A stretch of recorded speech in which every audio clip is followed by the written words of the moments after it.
Hi, this is Lenin Mariyaraj. காலையில் ஒரு 8 மணிலேருந்து ஒரு 10 மணி வரைக்கும் உள்ள டைமை வந்து பீக் டைம் அப்படின்னு சொல்லுவாங்க.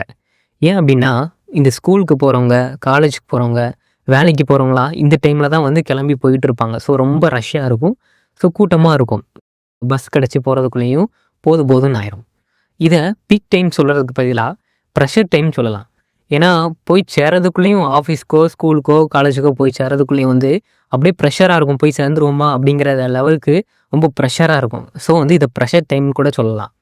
சொந்தமாக வெஹிக்கிள் வச்சுருக்கிறவங்க, காரோ பைக்கோ வச்சுருக்கவங்க வந்து ஈஸியாக அந்த டைமுக்கு போய் சேர்ந்துடலாம். இப்போ அவங்களாலே வந்து போய் சேர முடியலை.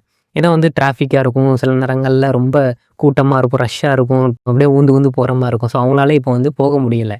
ஸோ வந்து இதில் யார் ரொம்ப கஷ்டப்படுவாங்க அப்படின்னா, இந்த பஸ்ஸுலேயும் ட்ரெயின்லேயும் போகிறவங்க தான். ஏன்னா வந்து பஸ் ரொம்ப நேரம் வரவே செய்யாது. அப்படியே வந்தாலும் ரொம்ப கூட்டமாக வரும். உடனே பஸ்ஸை வந்து ஸ்டார்ட் பண்ண மாட்டாங்க. பஸ் வந்தோடனே உடனே ஸ்டார்ட் பண்ண மாட்டாங்க. அப்படியே கிளம்புனாலும் ஸ்லோவாக போயிட்டுருக்கும். இப்படி சில விஷயங்கள் இருக்கிறனால போய் சேரதுக்குள்ளேயும் ஆஃபீஸ்க்கோ, காலேஜுக்கோ லேட் ஆயிரும். ஸோ நான் இந்த எக்ஸ்பீரியன்ஸை வந்து அனுபவிச்சிருக்கிறேன். நான் ஒர்க்குக்கு போயிட்டுருக்கும்போது ஒரு டைம் வந்து பஸ்ஸே வரல. ஸோ கூட்டமாக எல்லோரும் நின்றுருக்குறாங்க. அப்போ திடீர்னு ஒரு பஸ் வந்தது. வந்துட்டு எல்லாரும் அந்த பஸ்ஸில் ஏற முயற்சி பண்ணுறாங்க.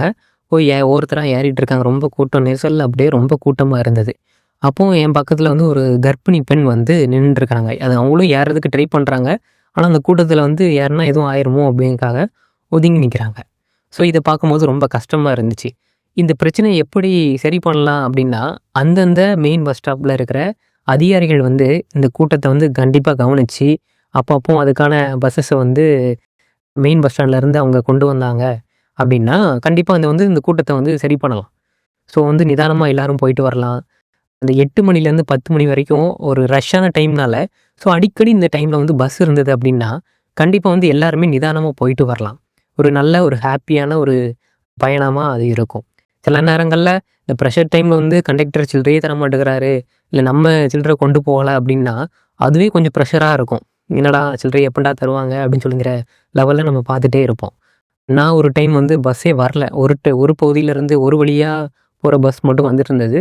அப்போது அந்த ஜங்ஷனில் உள்ள அதிகாரிகள்கிட்ட போயிட்டு நான் சொன்னேன், இந்த மாதிரி ஒரு வழி பஸ் தான் வருது, இந்த வழியில் போகிற பஸ் வந்து வரமாட்டேங்குது. ஸோ வந்து இன்ஃபார்ம் பண்ணுங்க, எவ்வளோ பேர் கூட்டத்தில் நிற்கிறாங்க அப்படின்னு சொல்ல போய், ஸோ அந்த நேரத்தில் 2 பஸ் வந்து அடுத்து வந்தது. இந்த மாதிரி சில இடங்களில் அதிகாரிகள் வந்து அதை கவனித்து செஞ்சிட்ருக்குறாங்க.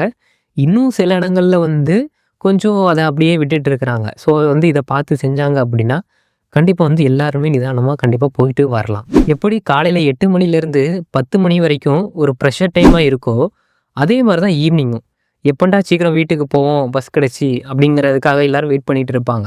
ஸோ ஒரு 5 மணிலேருந்து 9 மணி வரைக்கும் கண்டிப்பாக வந்து எல்லோரும் சீக்கிரம் போயாகணும் அப்படின்னு நினைப்பாங்க. ஸோ அந்த டைம்லேயும் கொஞ்சம் பஸ் அதிகமாக இருந்தது, அடிக்கடி இருந்தது அப்படின்னா, கண்டிப்பாக எல்லோரும் ஈஸியாக போயிட்டு வரலாம்.